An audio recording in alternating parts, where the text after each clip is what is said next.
kazi ya shetani ni kuharibu mpango wa Mungu juu ya maisha ya watu wanaomcha Mungu. Ukiokoka halafu ukaona wazo la kutenda dhambi linakuandama sana, ujue shetani yuko kazini kuharibu mpango wa Mungu juu ya maisha yako, kwa sababu shetani anajua ukitenda dhambi umefuta kusudi la Mungu.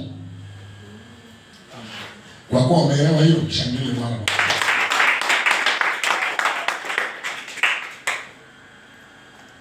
Shetani kazi yake anayoifanya ni kuharibu mipango ya Mungu juu ya maisha yako.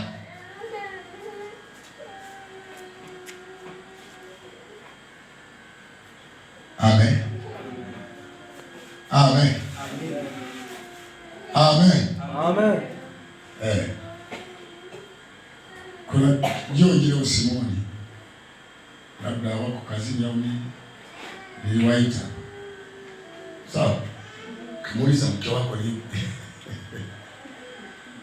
Swali la kizushi. Tulikuwa na wimbo, mke wako ni yupi? Akasema huyo. Sawa. Mimi sikumchagulia. Yeye ndo alisema huyo. Ndio mke wako. Angalau sana. Sio ukirudi kwa yule wewe ni mzinzi.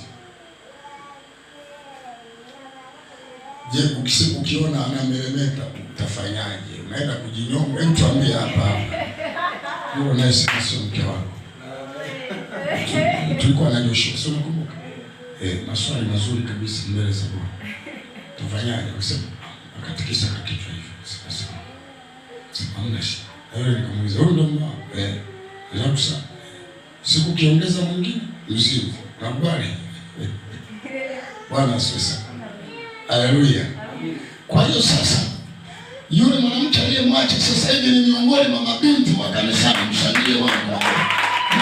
Ni miongoni mwa watu wanaomuongoza Bwana wapokee. Wakienda huko kwenye makambi ya vijana, akiona maono aone ambaye sio. Huo ndio mpango wa Bwana. Haleluya. Jina la Bwana libarikiwe sana. Sasa shetani, kwa kuwa shetani ana macho ya rohoni, anajua kabisa Rosa anajiandaa kuwa labda mama mchungaji. Anachokifanya ni kupambana, hakikisha anatenda dhambi ili kufuta mpango wa Mungu juu ya maisha yake. Nataka nikwambie, ukishauri kwa Bwana, mawazo ya Mungu ni mazuri siku zote. Mawazo ya Mungu anakuwazia mawazo mazuri, ila shetani anakuwazia mawazo mabaya, na hiyo wale wazo la shetani ni baya. Wewe ni mtu wa kukosea. So Mungu anapotaka kunyoosha mkono atimize wazo lake, shetani anawahi anakukosesha, mkono wa Mungu unarudi.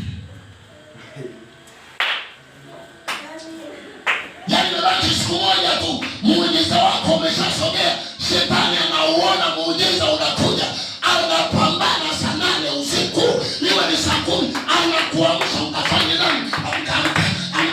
Wewe amkaje? Changamka jamani, anakusubiri. Changamka. Anakusubiri tu jamani hapo. Changamka. Ninajua bado siku 2 tu. Muujiza unakuja na kutokea. Mawazo ya Mungu ni mawazo mazuri kwa maisha yetu. Haleluya.